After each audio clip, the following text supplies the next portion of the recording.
चलिए आप लोगों को बता रहे थे रासायनिक अभिक्रिया एवं इसका समीकरण। तो रासायनिक अभिक्रिया किसे कहते हैं?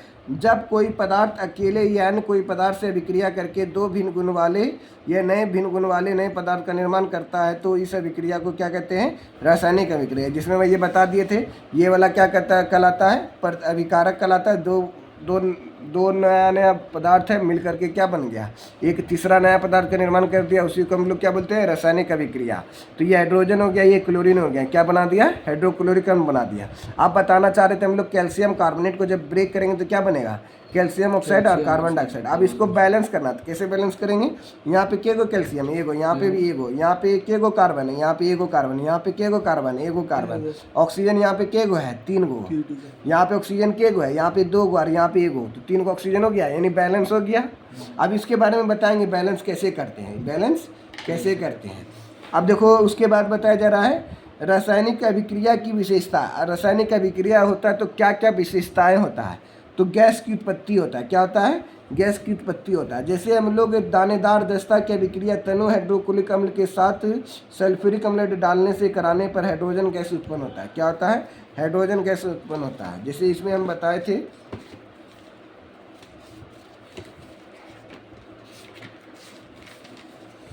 जैसे अभी ये चीज़ को हम यहाँ पे आपको नोट्स में बना दिए हैं। यानी अभी जैसे बताएं, क्या बताएं, ये वाला बताए थे, जैसे गैस की उत्पत्ति होता है। क्या अभी बताया? रासायनिक अभिक्रियाओं की विशेषता में, रासायनिक अभिक्रिया की विशेषता क्या? गैस की उत्पत्ति होता है।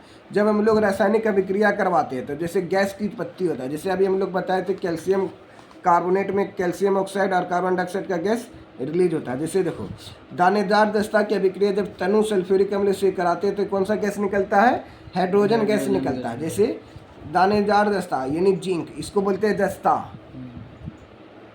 तो अभी तो पता चल जाएगा Zn मैंने दस्ता है। H2SO4 मतलब क्या होता है? सल्फ्यूरिक अम्ल। H2SO4 मतलब क्या होता है? सल्फ्यूरिक अम्ल है। ZnSO4 मतलब क्या हो गया? जिंक जब सल्फ्यूरिक अम्ल से अभिक्रिया करता है तो देखो हम आगे में बताएंगे, अभी आपको नहीं समझ में आएगा तो कोई दिक्कत नहीं है। जैसे जिंक है और हाइड्रोजन है, सबसे शक्तिशाली एलिमेंट कौन सा है? तो जिंक है। जिंक क्या बोलेगा? हाइड्रोजन को एक थप्पड़ मारेगा, ये हाइड्रोजन भाग जाएगा। अब जिंक ने यहाँ पे सट जाएगा, सल्फ्यूरिक अम्ल के साथ सट जाएगा, तो जिंक सल्फेट हो गया और हाइड्रोजन गैस बेचारा भाग गया, अकेला हो गया, रिलीज हो गया। ये ऊपर में एरो करके दिया हुआ, इसका मतलब क्या है? वो गैस क्या हो गया? रिलीज हो रहा है। वो गैस क्या हो जा रहा है? रिलीज हो जा रहा है।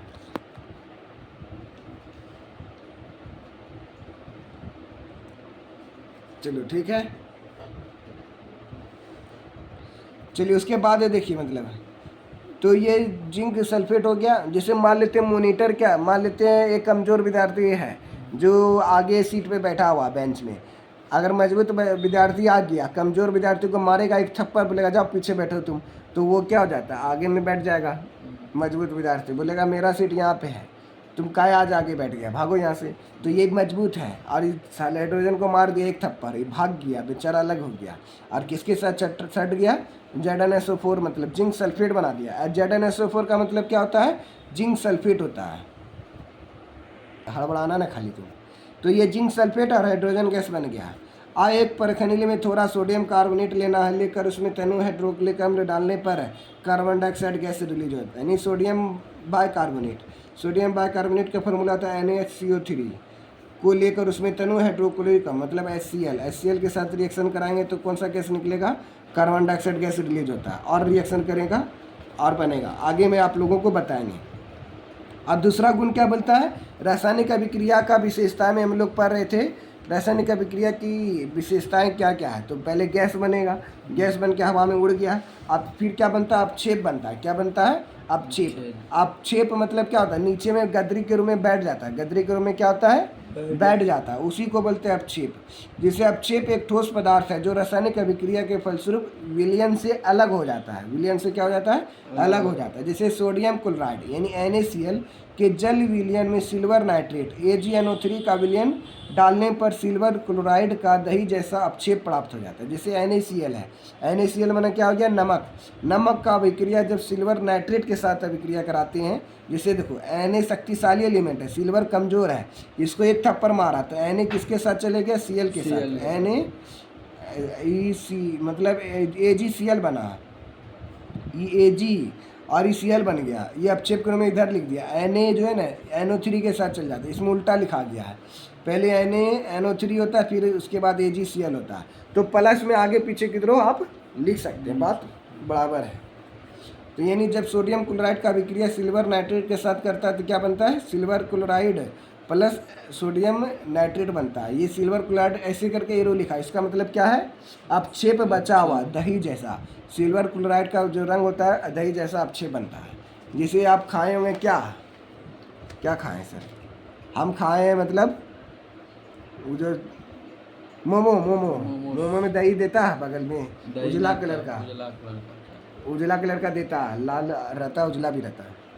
तो दही नहीं होता है, तो क्या रहता है, दही नहीं होता है, खाए तो मतलब उसी तरह का, मतलब दही जैसा बनेगा, वाइट रहता है वाइट। अब रंग परिवर्तन, अब रिएक्शन होगा तो क्या होगा, रंग में भी परिवर्तन आएगा।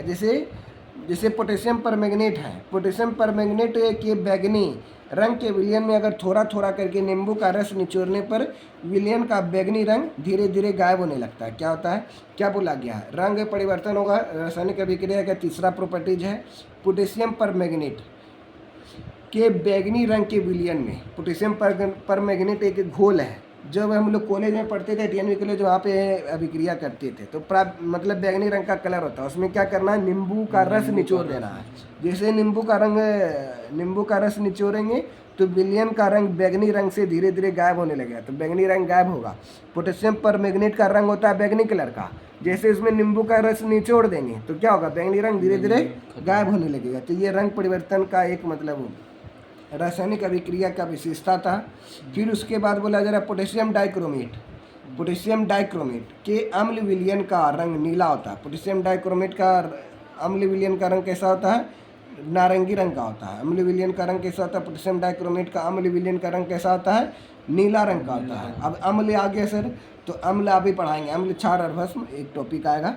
तो पोटेशियम डाइक्रोमेट का अम्ल विलयन का रंग कैसा होता है, नारंगी होता है। इसमें सल्फर डाइऑक्साइड गैस प्रवाहित की जाए तो विलयन का रंग नारंगी से हरा हो जाता है। जैसे हम लोग सल्फर डाइऑक्साइड गैस बढ़वाएंगे ना, तो नारंगी से वह हरा कलर का हो जाएगा। तो ये रंग परिवर्तन का उदाहरण था। आप देखो ताप परिवर्तन के बारे में बताया जा रहा है। क्या बताया जा रहा है, ताप परिवर्तन। यानी ताप परिवर्तन होता है जब कोई भी रिएक्शन कराया जाता है तो ताप में भी परिवर्तन हो जाता है। जैसे देखो यहाँ पे बताया गया पहला उदाहरण में, काली चूना के एक ढेले पर जल गिराया जाए तो पर्याप्त मात्रा में ऊष्मा उत्पन्न होती है। मान लेते एक चूना है, चूना में अगर जल डालेगा तो बुल बुल बुल करके मतलब क्या खोलने लगता है।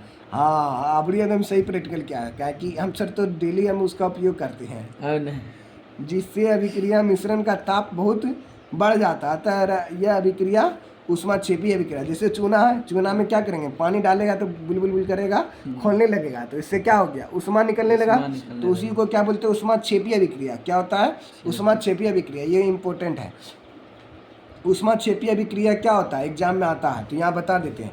जैसे अभी क्या बताएं सर, जैसे बताएं ये चूना लिए, चूना में जैसे पानी डालते हैं तो क्या लगता है, खोलने लगता है। तो वह कैसी अभिक्रिया है, ऊष्माक्षेपी। ऊष्माक्षेपी माने बाहर निकलना, छेपी माने क्या होता है, बाहर निकलना। वैसी अभिक्रिया, वैसी रासायनिक अभिक्रिया जिसमें ऊष्मा का उत्सर्जन होता है। उत्सर्जन माने बाहर निकलता, उत्सर्जन मतलब क्या होता है, बाहर निकलता, तो उसे हम लोग क्या कहते हैं, ऊष्माक्षेपी अभिक्रिया कहते हैं। वैसी अभिक्रिया जिसमें ऊष्मा का उत्सर्जन होता है, क्या होता है, ऊष्मा का उत्सर्जन, तो उसे ऊष्माक्षेपी अभिक्रिया कहते हैं, छेपी अभिक्रिया कहते हैं। जैसे देखो, हाइड्रोजन और ऑक्सीजन को जब रिएक्शन करवाते तो जल बनता है। क्या बनता है, जल। हाइड्रोजन और ऑक्सीजन का रिएक्शन करवाएंगे तो क्या बनेगा, जल बनेगा और ऊष्मा निकलेगा। तो ऊष्मा प्लस करके अगर बाहर में लिख देंगे तो क्या हो गया, ऊष्माक्षेपी अभिक्रिया हो गया। चलो अब ऊष्माशोषी अभिक्रिया के बारे में एग्जाम्पल पहले देखते हैं। अब दूसरा वाला हम लोग प्रॉपर्टीज ऑफ रिएक्शन के बारे में देख लेते हैं, ताप का परिवर्तन में। चलिए दूसरा एक्सपेरिमेंट कर रहे हैं। एक परखनली में थोड़ा अमोनियम क्लोराइड लेकर उसमें बेरियम हाइड्रोक्साइड का विलयन डालने पर अभिक्रिया करके फलस्वरूप बेरियम क्लोराइड और अमोनिया एवं जल बनते हैं। यानी यही चीज़ के बारे में बताया जा रहा था, बेरियम क्लोराइड। अब ये वाला रिएक्शन यहाँ पे नहीं लिखा हुआ है, ये रिएक्शन इधर लिखा हुआ है, सारा सब रिएक्शन इसमें लिखा हुआ आगे पीछे करके। इसमें टोटल वही फेयर है सर। हाँ, यानी बेरियम क्लोराइड वाला रिएक्शन बताते हैं आपको, ऊष्माक्षेपी और ऊष्माशोषी अभिक्रिया।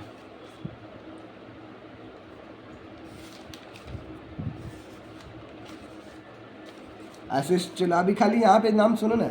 मतलब इसमें नाम बताया क्या क्या बोला कि अमोनियम क्लोराइड लेकर उसमें बेरियम हाइड्रोक्साइड का विलयन डालने पर अभिक्रिया के फलस्वरूप बेरियम क्लोराइड बनता है, अमोनिया और जल बनते हैं। अब जब यह अभिक्रिया होता है तो ताप घट जाता है। ताप क्या होता है? घट जाता है, जिसके परखनली को स्पर्श करने पर ठंडा महसूस होता है। जब ताप घट जाएगा, परखनली को टच करेंगे तो क्या होगा? ठंडा महसूस होगा। अतः यह अभिक्रिया उष्मा शोषी अभिक्रिया। यह कैसी अभिक्रिया है? उष्मा शोषी अभिक्रिया। अब उष्मा शोषी अभिक्रिया किसे कहते हैं? एग्जाम में आता है, देखो BBI लिखा हुआ, इसका मतलब ये एग्जाम में आया हुआ, इसमें BBI नहीं लिखा। यानी अभी तक टॉपिक में जो है उष्मा शोषी और उष्मा क्षेपी अभिक्रिया क्या है, एग्जाम में आया हुआ। तो उष्मा शोषी अभिक्रिया क्या है? शोषी मैंने शोषण।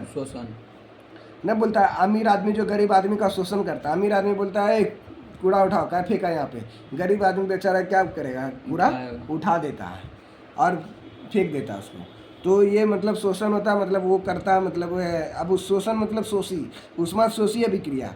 तो वैसी रासायनिक अभिक्रिया जिसमें उष्मा का अवशोषण होता है, जिसमें क्या होता है? उष्मा का अवशोषण होता है, उसे उष्मा शोषी अभिक्रिया कहते हैं। उसे क्या कहते हैं? उष्मा शोषी अभिक्रिया कहते हैं। किसको कहते हैं उष्मा शोषी अभिक्रिया? चलो फिर से एक बार बोलो, उष्मा शोषी अभिक्रिया क्या है? अभिक्रिया वैसी है रासायनिक अभिक्रिया जिसमें उष्मा का अवशोषण होता है, उसे उष्मा शोषी अभिक्रिया कहते हैं। जिससे नाइट्रोजन और ऑक्सीजन के संयोग के बाद नाइट्रोजन ऑक्साइड बनता है। जिससे नाइट्रोजन हो गया और ऑक्सीजन का रिएक्शन कराएंगे। ये रिएक्शन नहीं करेगा जब तक अलग से उष्मा नहीं देंगे। जब उष्मा दे देंगे तब नाइट्रोजन ऑक्साइड बन जाएगा। क्या बन जाएगा? नाइट्रोजन ऑक्साइड बन जाएगा। यानी नाइट्रोजन और ऑक्सीजन को रिएक्शन करवाएंगे, रिएक्शन करवे नहीं करेगा जब तक हीट नहीं देंगे, जब तक टेम्परेचर नहीं देंगे तो क्या होगा? जिसे मान लेते हैं क्या हो गया, जिसे पानी और चीनी है, पानी और चीनी डाल दिए, जल्दी से वो नहीं पिघलेगा। जैसे हम लोग टेम्परेचर बढ़ाएंगे तो क्या होगा? जल्दी से पिघलना स्टार्ट कर देगा। तो नाइट्रोजन और ऑक्सीजन रिएक्शन नहीं करता। जब उष्मा देते हैं तब जल्दी से रिएक्शन करके क्या बनाता है? नाइट्रोजन ऑक्साइड बनाता है। ये वाला तो पढ़ा दिए। देखिए आरावस्था में परिवर्तन होता है, ये सब हम लोग पढ़ रहे थे, रासायनिक अभिक्रिया का विशेषता। तो हम लोग पढ़ लिए, क्या क्या पढ़े? तो गैस का उत्पत्ति होता है, जैसे हाइड्रोजन गैस बनता है, अपक्षेप का बनता है, यानी सिल्वर दही जैसा सिल्वर क्लोराइड अपक्षेप के रूप में बन जाता है। रंग परिवर्तन, पोटेशियम परमैंगनेट का रंग बैगनी रंग का होता है, जैसे उसमें नींबू निचोड़ देते हैं तो उसका रंग गायब होने लगता है धीरे धीरे। अब पोटेशियम डाइक्रोमेट का अम्ल विलयन होता है नारंगी रंग का, जैसे इसमें sulphur dioxide gas, sulphur dioxide माना SO2 गैस प्रवाहित करते हैं तो विलयन का रंग क्या होता है? नारंगी से हरा रंग का हो जाता है। ये सब हम लोग पढ़ लिए। फिर ताप में परिवर्तन हो गया, एक उष्मा क्षेपी हो गया, एक उष्मा शोषी अभिक्रिया हो गया। आप देखो अवस्था में परिवर्तन, अवस्था में परिवर्तन क्या बोलता है? जैसे मोमबत्ती है, मोमबत्ती को एक खड़ा मोमबत्ती है जलाते तो क्या होता है? धीरे धीरे जलता है, फिर वो पिघल करके नीचे आ जाता है। मतलब ठोस से वो द्रव बन जाता है, द्रव से फिर गैस बन जाता है, गैस बन के उड़ भी जाता है। देखो बताते हैं, मोमबत्ती को जलाने पर मोम का कुछ भाग द्रवित होकर नीचे गिरता है और कुछ भाग वाष्प की ओर परिवर्तित होकर जलता है। मतलब कुछ वाष्प बन जाता है, जलने से वाष्प बन के उड़ता है। अतः मोमबत्ती के जलने पर ठोस मोम द्रव और गैस में परिवर्तित होता है। मोमबत्ती का मोम जलकर क्या क्या बनाता है? कार्बन डाइऑक्साइड गैस बनाता है, यानी गैस बनाता है, और जल बनाता है, जल यानी द्रव में परिवर्तित हो जाता है। यानी मोम को जलाते हैं तो यही सब न बनता है। अब रासायनिक समीकरण के बारे में हम लोग पढ़ेंगे, ये सब पढ़ लिए। अब रासायनिक समीकरण क्या होता है उसको बैलेंस करने के लिए भी हम लोगों को सीखना है। यानी हम लोग अभी बुक से यही सब चीज़ पढ़े। देखो यही सारा बुक में हम लोग डिटेल से लिखे थे। रासायनिक अभिक्रिया का क्या क्या है, रासायनिक अभिक्रिया की विशेषता हम लोग पढ़े। अभी क्या क्या पढ़े? गैस की उत्पत्ति पढ़े, अपक्षेप का बनना पढ़े, फिर उसके बाद रंग परिवर्तन होता है, फिर उसके बाद ताप में परिवर्तन होता है, फिर अवस्था में परिवर्तन होता है। वही मोमबत्ती के बारे में हम लोग कॉपी में भी लिख के बताए थे आप लोगों को। अब रासायनिक समीकरण किसको कहते हैं सर? चलिए अब रासायनिक समीकरण के बारे में जानना है। तो रासायनिक समीकरण पूछना है, वही चीज़ है, किसी रासायनिक अभिक्रिया में भाग लेने वाले पदार्थों के संकेतों एवं सूत्रों की सहायता से उस अभिक्रिया का संक्षिप्त निरूपण रासायनिक अभिक्रिया कहलाता है। अब ऐसे न बोलेंगे जैसे हम लोग पहले बोलते थे हाइड्रोजन, यानी हाइड्रोजन, इतना बड़ा बड़ा कौन लिखेगा? हाइड्रोजन, फिर क्लोरीन, हाइड्रोजन क्लोरीन रिएक्शन करके क्या बनाता है? हाइड्रोजन क्लोराइड बनाता है, हाइड्रोजन क्लोराइड बनाता है। अब इसी चीज़ को मतलब हम लोग बता रहे थे आपको, जैसे क्या बताया, किसी रासायनिक अभिक्रिया में भाग लेने वाले पदार्थों के संकेतों एवं सूत्रों की सहायता से उस अभिक्रिया का संक्षिप्त निरूपण क्या बोला जा रहा है? संक्षिप्त निरूपण रासायनिक समीकरण कहलाता है। यानी किसी रासायनिक अभिक्रिया में भाग लेने वाले पदार्थों के संकेतों एवं सूत्रों की सहायता से उस अभिक्रिया का संक्षिप्त निरूपण रासायनिक समीकरण कहलाता है। तो संक्षिप्त निरूपण करेंगे, जैसे हम लोग सूत्र और संकेत की सहायता से, जैसे यहाँ पे जैसे हाइड्रोजन को क्लोरीन के साथ रिएक्शन करवाते हैं तो क्या बनता है? हाइड्रोजन क्लोराइड बनता है। तो हाइड्रोजन का सिंबल क्या होता है? H2 होता है। फिर बोलेंगे क्लोरीन का सिंबल क्या होता है? Cl2 होता है। ये रिएक्शन करके क्या बनेगा? हाइड्रोजन क्लोराइड, मतलब HCl बनेगा। अब देखो 2 हाइड्रोजन है, यहाँ पे 2 क्लोरीन है, तो किधर से बैलेंस करेंगे? टांग में 2 नहीं लिखते हैं, कहाँ लिखते हैं? बगल में लिखते हैं। देखो अगर 2 यहाँ पे लिख देंगे तो 2 हाइड्रोजन हो गया और 2 को क्लोरीन हो गया। अभी तुरंत बताएंगे रासायनिक समीकरण हम लोग कैसे करते हैं। तो आज का टॉपिक आ गया। आज का टॉपिक में हम लोग पढ़ेंगे समीकरण को संतुलित कैसे करते हैं।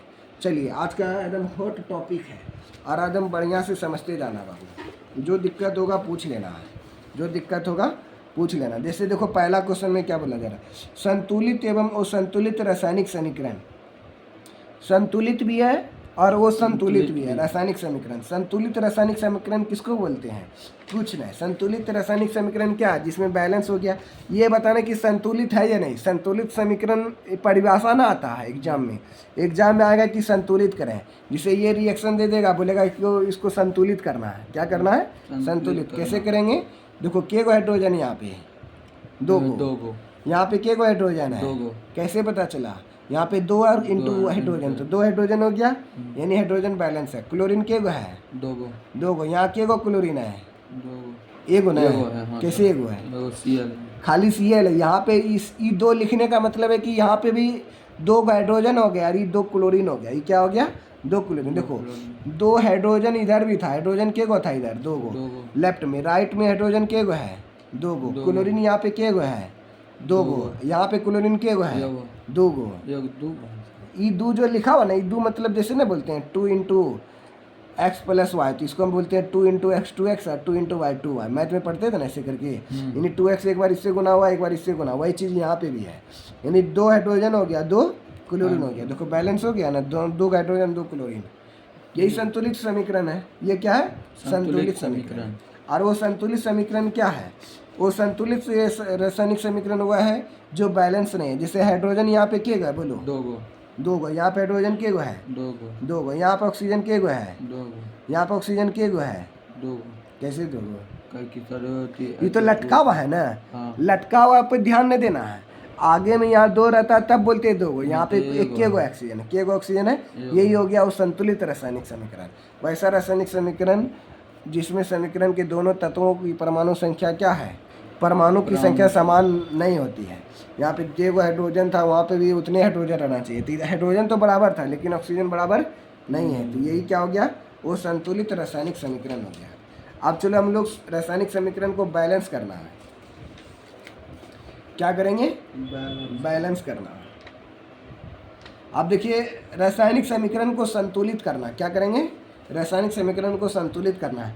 ये इतना बड़ा ढड्ढा दिया गया, इसी ढड्ढा को हम बता देंगे। रासायनिक समीकरण को संतुलित करने का एक सरल विधि है जिसको हम लोग अनुमान द्वारा संतुलित करते हैं। Balancing by heat and trial method. Balancing by heat and trial method के द्वारा उसको बैलेंस करते हैं। चलिए अब अनुमान द्वारा संतुलन विधि करते हैं। ये एग्जाम में आएगा। कैसे? तो अभी बताते चलेंगे और आप लोगों को समझते जाना है। तो चलिए हम लोग बैलेंस समीकरण को बैलेंस करते हैं, लिख के बताएंगे ताकि विद्यार्थी को समझ में आ जाए। तो पहला समीकरण देखो बुक में क्या दिया गया? पहला समीकरण बुक में दिया है मैग्नीशियम को हाइड्रोक्लोरिक अम्ल के साथ रिएक्शन कराना, मैग्नीशियम क्लोराइड और हाइड्रोजन को बनाना। ये सब नहीं लिखना आपको, खाली बैलेंस करना है। क्या बोला गया है? Mg बोला गया, फिर उसके बाद HCl बोला जा रहा है।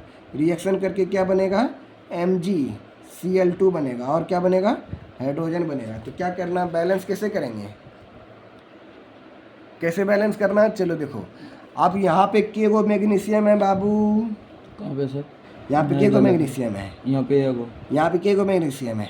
एगो। यानी दोनों तरफ बराबर होना चाहिए। LHS बराबर RHS। तो सही है, मैग्नीशियम बराबर है सर। हाइड्रोजन के गो है? 2 गो। यहाँ पे यहाँ झलक नहीं रहा है सर इधर से। नहीं दिखाई दे रहा है। वहीं पे रहो ना, वहीं से दिखाई देगा, दिखाई दे रहा है हाँ कितना, एगो एगो। यहाँ पे के गो हाइड्रोजन है, हाथ दो से गो। जवाब दे देता है ओ लो, के गो हाइड्रोजन दो है, गो दो गो। यहाँ पे एक हाइड्रोजन, यहाँ पे दो गो। तो किधर दो लिखना है, लटकने में दो न लिखना है, इसके बगल में लिखना है दो। तो चलो यहाँ पे दो लिख दिए, यहाँ पे दो लिख दिए। अब हो गया ना, दो गो हाइड्रोजन यहाँ पे है और यहाँ पे भी क्या हो गया, दो गो दो गो हाइड्रोजन हो गया। ठीक है, फिर उसके बाद हम लोग क्या करेंगे, क्लोरीन देखेंगे। क्लोरीन में देखो बाबू, इधर के गो है, दो गो दो गो। यहाँ पे के गो है, एगो कैसे एगो है, ये ऐसे दो लिख CL दिए तो मतलब दो गो ना क्लोरीन हो गया। यहाँ पे दो लिखने का मतलब दो गो क्लोरीन दो गो हाइड्रोजन, अभी तुरंत ना बताया। यहाँ पे हाँ, दो हाँ, लिखने का मतलब दो गो हाइड्रोजन दो गो क्लोरीन। तो यहाँ पे दो लिखे, इसका मतलब क्या हो गया, दो गो हाइड्रोजन दो गो क्लोरीन हो गया। तो पहला इक्वेशन बैलेंस कर लिए, समझ में आ गया। इसी इक्वेशन को बैलेंस करने के लिए बुक में समझाया गया इतना बड़ा। तो इतना बड़ा बकबक क्या करेंगे। अब चलो क्वेश्चन नंबर 2 देखो। क्वेश्चन नंबर 2 में क्या आ रहा है, ए को बैलेंस करने के लिए आएगा एग्जाम में। तो देखो AlCl3 है, AlCl3 है, जैसे जैसे लिखा उसी तरह लिखना। अब C बड़ा लिखा तो उसके बाद A छोटा लिखा तो ऐसे ही लिखेंगे। फिर O और H दे देंगे, इसमें कर्सिव राइटिंग नहीं चलेगा। अब CA डॉक्टर की तरह लिख दिए तो उसे न चल लिखना है इसमें। फिर AlOH होल 3, इसमें क्या है AlOH होल 3, फिर क्या होता है CaCl2 होता है, CaCl2। चलो इसको बैलेंस करते, इसको क्या करना है, बैलेंस। कैसे करेंगे, तो सबसे पहले जो है आप लोगों को इस तरह से बैलेंस करते हैं। तो चलिए बैलेंस करिए। पहले एल्युमिनियम को बैलेंस करो। देखो के गो एल्युमिनियम, यहाँ पे एगो, यहाँ पे एल्युमिनियम एगो, बैलेंस है सर। चलो उसके बाद जो है ना, कैल्शियम को बैलेंस करो पहले। कैल्शियम तो एगो यहाँ पे है और कैल्शियम एगो यहाँ पे भी है, यानी कैल्शियम बैलेंस है। कैल्शियम क्या है, बैलेंस से है। अब चलो उसके बाद एक क्लोरीन को बैलेंस कर देते हैं। अब क्लोरीन यहाँ पे 3 हुआ है, यहाँ पे क्लोरीन कितना है, 2 एगो है। यहाँ पे क्लोरीन कितना है, 2 एगो है। तो कैसे बैलेंस करेंगे सर, यहाँ पे क्लोरीन कितना है, एगो, यहाँ पे क्लोरीन यहाँ पे 3, ये तो कैल्शियम ना था, कैल्शियम तो पहले बैलेंस कर दी। क्लोरीन यहाँ पे 3 हुआ है, यहाँ पे क्लोरीन के गो है, 2 गो। तो कैसे बैलेंस करेंगे, कैसे बैलेंस करेंगे, यहाँ पे देखो 2 है ना, तो यहाँ पे 3 लिख देंगे। यहाँ पे क्या लिख देंगे, 3 गो। 3 गुना 2 कितना हो गया, 3 गुना 2 6 गुना करना है, क्या करना है, गुना। 2 गो क्लोरीन पहले से था, 3 लिख दिया और, तो 3 गुना 2 कितना हो गया, 6 हो गया क्लोरीन। यहाँ पे क्लोरीन के गो है, 3 गो है। लेकिन हमको 6 बनाने के लिए क्या करना पड़ेगा, यहाँ पे 2 लिखना पड़ेगा। क्या लिखना पड़ेगा, 2 लिखना पड़ेगा। 2 लिख दिए, इसका मतलब 3 दूनी 6 क्लोरीन यहाँ पे हो गया और 3 गुना 2 6 क्लोरीन यहाँ पे हो गया। आप देखना कि एल्युमिनियम के गो है, यहाँ पे यहाँ पे एल्युमिनियम के गो हुआ। अब देखो एल्युमिनियम गड़बड़ा गया, एल्युमिनियम 2 गो एल्युमिनियम यहाँ पे हो गया। एल्युमिनियम यहाँ पे के गो है, यहाँ पे एल्युमिनियम के गो है, एगो। तो हमको यहाँ पे एल्युमिनियम भी 2 को बनाना पड़ेगा। तो यहाँ पे 2 एल्युमिनियम हो गया, तो 2 यहाँ पे लिख देंगे, 2 एल्युमिनियम। अब चलो अब देखो तो बैलेंस हुआ। अब देखो यहाँ पे 2 गो एल्युमिनियम, 2 एल्युमिनियम, 3 दूनी 6 क्लोरीन, 3 दूनी 6 क्लोरीन हो गया। कैल्शियम देखो यहाँ पे कितना है, कैल्शियम 3 गो कैल्शियम हो गया यहाँ पे। लेकिन के गो कैल्शियम है, एक के गो है। तो हमको कैल्शियम के गो बनाना पड़ेगा, 3 गो। 3 गो बनाने के लिए क्या देना पड़ेगा, यहाँ पे 3 लिखना पड़ेगा। तो 3 कैल्शियम हो गया। अब देखो हाइड्रोजन के गो, यहाँ पे 2 गो ऑक्सीजन हो गया, 2 गो ऑक्सीजन और 2 गो हाइड्रोजन हो गया। 2 ऑक्सीजन है, 2 हाइड्रोजन है, तो ऑक्सीजन 2 गो। तो यहाँ पे देखो अब ये 2 है ना, यहाँ पे भी 2 लिखा है, ये 2 यहाँ पे भी लिखा है। अब देखो यहाँ पे 2 गो ऑक्सीजन है और 3 गुना 2 तो क्या ऑक्सीजन होगा, 6 गो। कैसे पता चला सर, ये 2 जो है ना, इसमें भी 2 है और यहाँ पे भी 2 है। ब्रैकेट मतलब वही होता है, 2 दोनों में है, 2 क्या है, दोनों में है। तो देखो 2 यहाँ पे भी है, 3 गुना 2 6 गो ऑक्सीजन। यहाँ पे देखते हैं ऑक्सीजन के गो है, 2 यहाँ पहले से है, यहाँ पे 3 आ गया। तो 3 गुना 2 कितना हो गया, 6 ऑक्सीजन। ऑक्सीजन भी बैलेंस है। हाइड्रोजन देखते के गो है, यहाँ पे 2 हाइड्रोजन है, यहाँ पे 3 है, तो 3 दूनी 6 हाइड्रोजन हो गया। और यहाँ पे देखना के गो हाइड्रोजन है, 3 गो हाइड्रोजन यहाँ पे है, 2 यहाँ पे है, तो 3 दूनी 6 हाइड्रोजन हो गया। ये बैलेंस हो गया ना, सब समझ में आ गया होगा। चलो अब नेक्स्ट क्वेश्चन हम लोग चेक करते हैं, बनाते हैं। अब चलो क्वेश्चन नंबर 3 नंबर। न समझ में आ गया तो बोल देना। नहीं नहीं नहीं सर, समझ में आ रहा है। Fe लोहा है। फिर देखो क्वेश्चन नंबर ये 3 नंबर हम लोग बैलेंस कर रहे हैं। लोहा को जब वाटर के साथ रिएक्शन करवाएंगे तो फेरिक ऑक्साइड और वाटर बनता है, तो इसी चीज़ को लिखेंगे। लोहा प्लस वाटर H2O है, रिएक्शन करके क्या बन रहा है, Fe3 बन रहा है और O4 बन रहा है। Fe3O4 बन रहा है प्लस उसके बाद H2O बन रहा है, ये वाटर हाइड्रोजन हो गया। चलो अब इसी को हम लोग बैलेंस करेंगे, यानी आयरन हो गया, ये 3 गो हाइड्रोजन। अब चलो अभी तो आप ही बैलेंस कर दिया, चलो करो तो जल्दी से कलम चलाओ। चलिए ये विद्यार्थी ने बनाया, बहुत ही अच्छा बनाया, यानी 3 गो लोहा यहाँ पे था तो 3 यहाँ पे विद्यार्थी लिख दिया, बिल्कुल से बनाया। हाइड्रोजन यहाँ पे देखो के गो बाबू, उसके बाद ना हाइड्रोजन पे मतलब ना उसके बाद ऑक्सीजन को बैलेंस करते हैं। उसके बाद क्या करना है, ऑक्सीजन को बैलेंस करना है। हाइड्रोजन से पहले ऑक्सीजन को बैलेंस करेंगे। तो ऑक्सीजन यहाँ पे के गो है, यहाँ पे ये गो है। यहाँ पे के गो ऑक्सीजन था, 4 गो, तो यहाँ पे 4 लिख देंगे। 4 गुना 1 तो 4 ऑक्सीजन हो गया। अब हाइड्रोजन को देखना है। अब यहाँ पे 4 जैसे दिए तो 4 दूनी 8 हाइड्रोजन हो गया इधर, और इधर के गो हाइड्रोजन है, यानी 2 हाइड्रोजन था, तो यहाँ पे 4 लिख दिए, 4 दूनी 8 हाइड्रोजन हो गया, यानी ये वाला बैलेंस हो गया। चलो बच्चों आप 2 गो और क्वेश्चन केमिकल रिएक्शन है। चलिए क्वेश्चन नंबर हम लोग 4 को अब बैलेंस करेंगे। क्या बोला जा रहा है, पोटेशियम क्लोराइड है। चलो देखें लिखें, यानी क्वेश्चन नंबर 4 में बोला जा रहा है लिखने के लिए, कहाँ गया ब्लैक, ब्लू से लिखते हैं तब ब्लैक से करेंगे, यानी KClO3 था, KClO3 था, इसका रिएक्शन करवाएंगे तो क्या बनेगा, KCl बनेगा और ऑक्सीजन बनेगा और ऑक्सीजन बनेगा। KClO3 प्लस ये कैल्शियम क्लोराइड और ये ऑक्सीजन हो गया। तो चलो अब इसमें बैलेंस करते हैं। के गो यहाँ पे एक पोटेशियम के गो है, के मतलब पोटेशियम होता है, पोटेशियम। तो आप लोगों को ये वाला पहले चार्ट याद करना पड़ेगा। के मतलब पोटेशियम होता है, के मतलब क्या होता है, पोटेशियम होता है।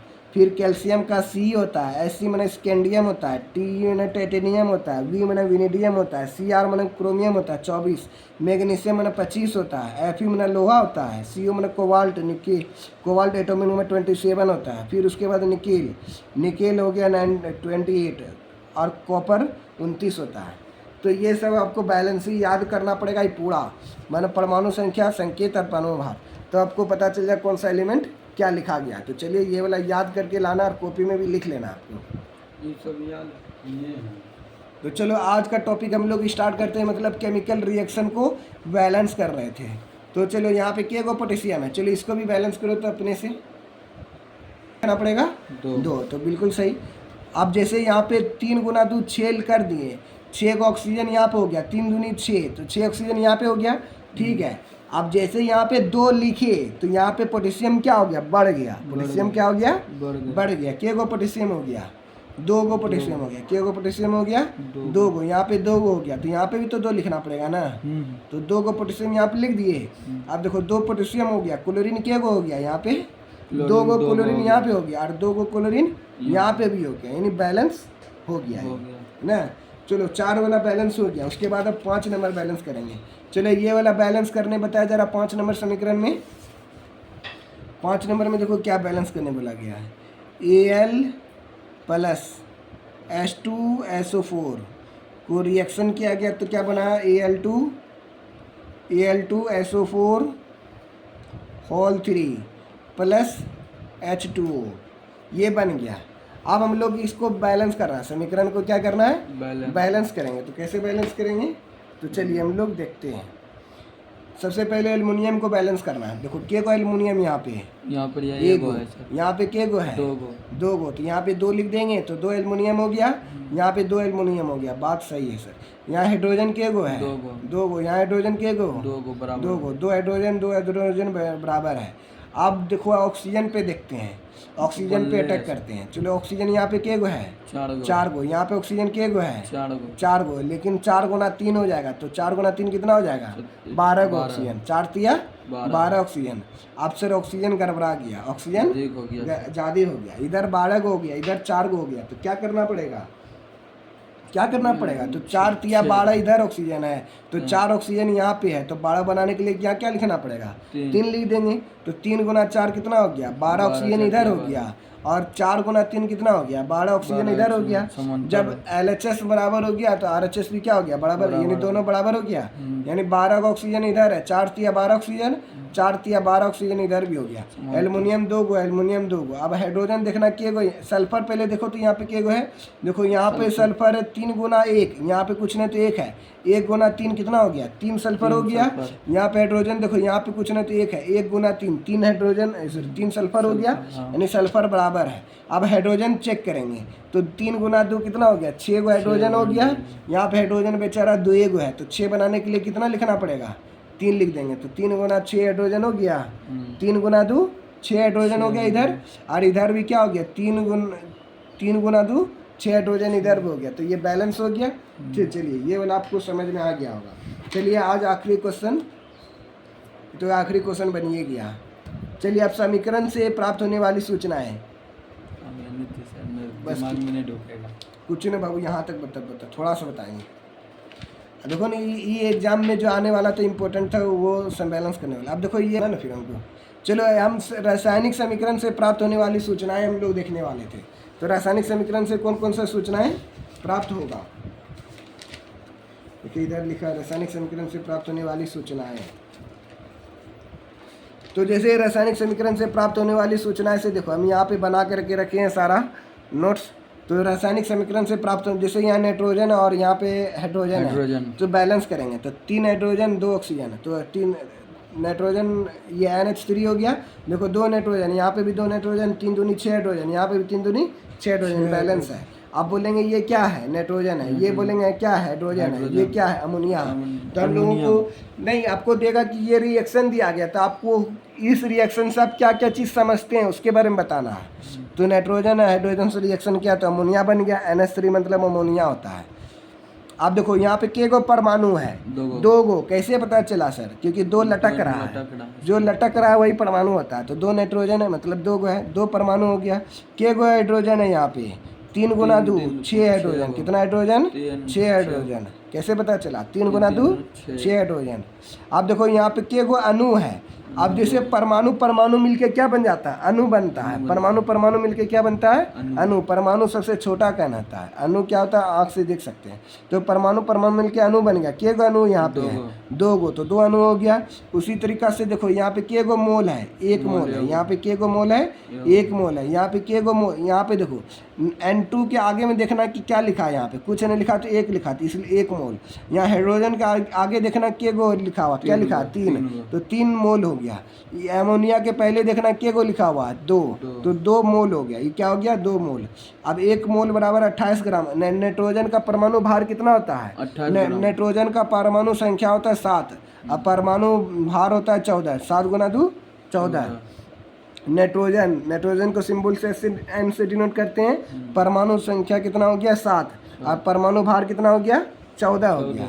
आप इसका बोलेंगे परमाणु भार के गो नाइट्रोजन है यहाँ पे, 2 गो, तो परमाणु भार कितना हो गया, 14 दूनी 28, इसलिए 28 ग्राम लिखा गया। 28 ग्राम क्यों लिखा है, क्योंकि 1 नाइट्रोजन का भार है 14, 2 नाइट्रोजन का भार कितना हो गया, 28 ग्राम। 1 हाइड्रोजन का भार कितना है, 1, परमाणु भार कितना है, 21 है। एक हाइड्रोजन का परमाणु भार 1 है, तो 3 हाइड्रोजन का परमाणु भार 2 हो गया, तो 3 गुना 2 यानी 6 ग्राम परमाणु भार हो गया। कितना हो गया, 6 ग्राम परमाणु भार हो गया। उसी तरह अमोनिया का देखना है, अमोनिया का भार कैसे निकलेगा, तो कैसे निकलेगा, 34 ग्राम कैसे आ गया सर, तो देखो 1 अमोनिया यानी 2 लिखो पहले, दो ये वाला चीज़ 2 लिख दिए। 1 नाइट्रोजन का भार है कितना, 7 है, तो 7 दूनी 14। 1 हाइड्रोजन का भार है 1, तो 3 हाइड्रोजन का भार है 6, 14 6 कितना हो गया, 14 6 हो गया 20, 14 6 20, 20 दूनी 40 हो जाएगा। तक यानी 1 हाइड्रोजन का भार है 3, 1 होगा। 1 हाइड्रोजन का भार कितना होता है, 1 होता है। 1 परमाणु संख्या 1 होता है, परमाणु भार भी 1 ही होता है। तो 1 3 गुना 1 तो 3 हो गया, 14 3 17, 17 दूनी कितना हो गया, 34 ग्राम, इसलिए परमाणु भार कितना हो गया, 34 ग्राम हो गया। देखो नाइट्रोजन के आगे क्या लिखा हुआ, 1, तो 1 आयतन हो गया। यहाँ हाइड्रोजन के आगे क्या लिखा है, 3, तो 3 आयतन हो गया। अब यहाँ ये अमोनिया के आगे क्या लिखा है, 2, तो 2 आयतन हो गया। अब 1 आयतन बराबर होता है STP पे 22.4 लीटर, ये 9th क्लास में पढ़ाए थे। 1 आयतन बराबर कितना होता है, 22.4 लीटर। 3 आयतन बराबर क्या हो जाएगा, 3 गुना 22.4 लीटर। 2 आयतन बराबर क्या हो जाएगा, 2 गुना 22.4 लीटर। ये हो गया चलो उसके बाद रासायनिक अभिक्रियाएं से बनने वाली अधिक उपयोगी है। ये वाला खाली थोड़ा सा देख लो। रासायनिक समीकरण को अधिक उपयोगी बनाना, जैसे अभिकारक और प्रतिफल की भौतिक अवस्था की जानकारी होना चाहिए। जैसे कहीं पे एल लिखा मतलब लिक्विड स्टेट में है, जी लिखा हुआ मतलब गैस स्टेट में, एस लिखा हुआ तो सॉलिड स्टेट में मतलब ठोस अवस्था में, ए क्यू लिखा मतलब लिक्विड स्टेट में। जैसे कैल्शियम कार्बोनेट है, ये एस लिखा है मतलब सॉलिड है मतलब ठोस है। जब इसको ब्रेक करेंगे तो कैल्शियम ऑक्साइड बनेगा और कार्बन डाइऑक्साइड बनेगा। जिंक लिखा मतलब एस मैंने क्या हो गया सॉलिड मैंने ठोस में है। और H2SO4 मैंने AQ लिखा मैंने पानी की तरह है, लिक्विड स्टेट में है। ये जीएनओ रिएक्शन कर दिया तो जिंक ज़्यादा शक्तिशाली है, यानी हाइड्रोजन को मार के भगा दिया तो क्या बन गया जिंक सल्फेट बन गया। क्या बना जिंक सल्फेट। और क्या बन गया हाइड्रोजन बन गया। अब उष्मा शेषी उष्मा क्षेपीय अभिक्रिया बताए थे, यानी कार्बन जब ऑक्सीजन से अभिक्रिया करता है तो कार्बन डाइऑक्साइड बन जाता है और उष्मा रिलीज करता है, तो ये कैसा अभिक्रिया हो गया उष्मा क्षेपीय अभिक्रिया का उदाहरण हो गया। उष्मा शोषी अभिक्रिया क्या होता है, वैसा रिएक्शन जिसमें उष्मा का अवशोषण होता है, यानी नाइट्रोजन ऑक्सीजन अभिक्रिया नहीं करेगा जब तक उसमें हीट नहीं देंगे, तो ये नाइट्रोजन ऑक्साइड बन गया। ये सब तो बता दें। गैस का उत्सर्जन होता है तो जानबे करता है एरो दिया गया ऊपर गया नीचे आ गया, ये वाला सेम टू सेम बताए थे, वही सब चीज़ यहाँ पे लिखें। अभिक्रिया की शर्तों की जानकारी, अभिकारक है ताप और दाब उत्प्रेरक, यानी कैटलिस्ट दिया जाता है तब ये प्रतिफल बनता है। अभिक्रिया की उत्क्रमणीय जानकारी मतलब ऐसे गया और ऐसे गया, जब वापस गया ट्रेन में भी ऐसा सिंबल रहता है, एक बार ऐसे जाना एक बार ऐसे आना। ये ट्रेन मतलब घोगा भागलपुर से खुलेगा हावड़ा जाएगा, फिर हावड़ा से खुलेगा भागलपुर आएगा, ऐसा वाला ट्रेन में दिया रहता है और वहाँ लिखा रहता है हावड़ा से भागलपुर, भागलपुर से हावड़ा। तो यह अमोनिया का हो गया। कल हम लोग पढ़ने वाले हैं रासायनिक समीकरण के प्रकार।